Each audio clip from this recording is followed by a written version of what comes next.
জলের স্রোত যখন যায় সেই উল্টা স্রোতের দিকে যদি আপনি দাঁড়িয়ে থাকেন, থাকতে হয়তো অনেকটা কষ্ট হবে, কিন্তু যেই সময় আপনি থাকতে পারবেন আপনার সাম্রাজ্যের বিজয়ের পতাকা পথ করে উঠবে। আপনারা যারা এখন ভিডিওটা দেখছেন তারা অনেকে হয়তো জীবন নিয়ে অনেকটা চিন্তিত, তাদের মন ভাঙ্গা, হতাশগ্রস্ত এবং অবিরাম জীবন যাপন করছেন, ক্লান্ত হয়ে বসে আছেন। আজকে আমি আপনাদের উদ্দেশ্যে বলি, কেউ জীবন নিয়ে মন ভাঙ্গা, মন নিয়ে ক্লান্ত হয়ে বসে আছে, আবার কেউ এই জীবন নিয়ে হাসতেছে, আবার কেউ মন থেকে গভীরভাবে চিৎকার করে বলছে যে আমি জীবনে কিছু করতে চাই। এখন এই মুহূর্তে হয়তো কারো কাছে পয়সা আছে, কারো কাছে টাকা আছে, হয়তো কারো কাছে টাকা নেই, পয়সা নেই। স্বপ্ন দাম টাকা দিয়ে হয় না, স্বপ্নের দাম দিতে হলে আপনাকে পরিশ্রম, লড়াই আর বিশ্বাস দিয়ে করতে হবে। আপনি যে কাজ করছেন সেই কাজটিকে আপনি ছেড়ে দিতে যাচ্ছেন। আপনি একবার ভাবুন, আপনি যে কাজ করছেন সেই কাজের জন্য তাকিয়ে আছে আপনার গোটা পরিবার, আপনার ফ্যামিলি, আপনার বাবা, আপনার মা, আপনার স্ত্রী, আপনার সন্তান। আপনি কিভাবে সেই কাজকে ছেড়ে দিতে যাচ্ছেন? আপনি কি কাজ ছেড়ে দেওয়ার জন্য পৃথিবীর জমিনে জন্ম হয়েছে? না, আপনাকে পৃথিবীর জমিনে পাঠানো হয়েছে ইতিহাস লেখার জন্য।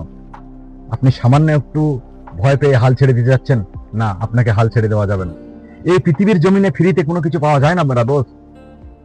এই পৃথিবীর জমিনে আপনাকে কোনো কিছু সাকসেসফুল হতে হলে, আপনার স্বপ্নকে পূরণ করতে হলে, আপনি সাকসেসফুল মানুষ হতে গেলে, আপনার সম্মান পেতে গেলে, আপনার সুখ পেতে গেলে আপনাকে কোনো না কোনো কিছু দিয়ে দাম দিতে হবে, তার কিমত আপনাকে দিতে হবে। নাহলে আপনি কোনোদিনও সাকসেসফুল পাবেন না, আপনি সাকসেসফুল মানুষ হতে পারবেন না। আপনি হাল ছেড়ে দিচ্ছেন, আপনার একটু সমস্যা হচ্ছে, বলছে আমি শেষ। না, আপনি শেষ হননি। আপনি একটু সাকসেস পেতে হলে একটু দেরি হচ্ছে, হাল ছেড়ে দিতে যাচ্ছেন, হেরে যেতে যাচ্ছেন। আপনি হারছেন কেন? হাল ছেড়ে দিতে যাচ্ছেন কেন? আপনার সময় এখনো আসেনি বলে আপনি পাচ্ছেন না। সাকসেসফুল হতে গেলে আপনাকে কমসে কম 10 থেকে 15 বছর একটা ফিল্ডে কাজ করতে হবে, সময় দিতে হবে, তারপরে আপনি সাকসেস পাবেন। আপনি তৎক্ষণাৎ সাকসেস পেতে হলে আপনি সাকসেস পাবেন না।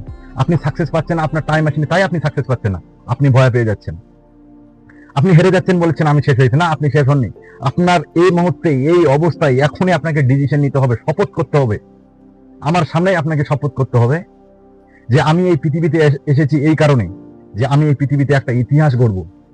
আমার এই পৃথিবীতে এসে আমার জীবন পরিবর্তন করব, আমি একজন সাকসেসফুল মানুষ হব, আমার একটা বড় সাম্রাজ্য বানাবো, সেই সাম্রাজ্যকে আমি আলোকিত করব, সেই সাম্রাজ্যের একমাত্র আলো হব আমি, সেই আলোকে আমি ছড়িয়ে দিব, সেই আলো ছড়িয়ে আমার সমাজকে আমি ভালো করার চেষ্টা করব।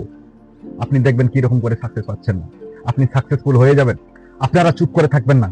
ফুল পেতে চায়, যারা সাকসেস পেতে চায় তারা থেমে থাকে না, তারা চলতে থাকে। আপনারাও চলতে থাকুন। যেই সাম্রাজ্য আপনি বানাতে চাচ্ছেন সেই সাম্রাজ্যের আপনি স্বপ্ন দেখুন এবং কাজে লেগে পড়ুন। আপনি ঠিকঠাক মতো কাজ করে যান, আপনার সাম্রাজ্য আপনার কাছে চলে আসবে।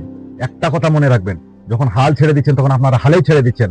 আপনি একটুকু ভাবেন না, জলের স্রোত যখন যায় সেই উল্টা স্রোতের দিকে যদি আপনি দাঁড়িয়ে থাকেন, থাকতে হয়তো অনেকটা কষ্ট হবে, কিন্তু যেই সময় আপনি থাকতে পারবেন আপনার সাম্রাজ্যের বিজয়ের পতাকা পথ করে উঠবে। আপনারা সেই ধ্যান নিয়ে বসে থাকবেন। আপনি সময় মতো কাজ করতে থাকবেন আর ধৈর্য সহকারে করতে থাকবেন। আপনার গল্প আপনাকে নিজে লিখতে হবে। আপনি পৃথিবীতে এসেছেন ইতিহাস গড়ার জন্য, নিজের একটা গল্প তৈরি করার জন্য। সেই গল্পের রোল মডেল হবেন আপনি। আপনাকে নিয়ে সারা পৃথিবীর মানুষ গর্ব করবে, সমাজের মানুষ গর্ব করবে, আপনার সমাজের মানুষ নিয়ে গর্ব করবে।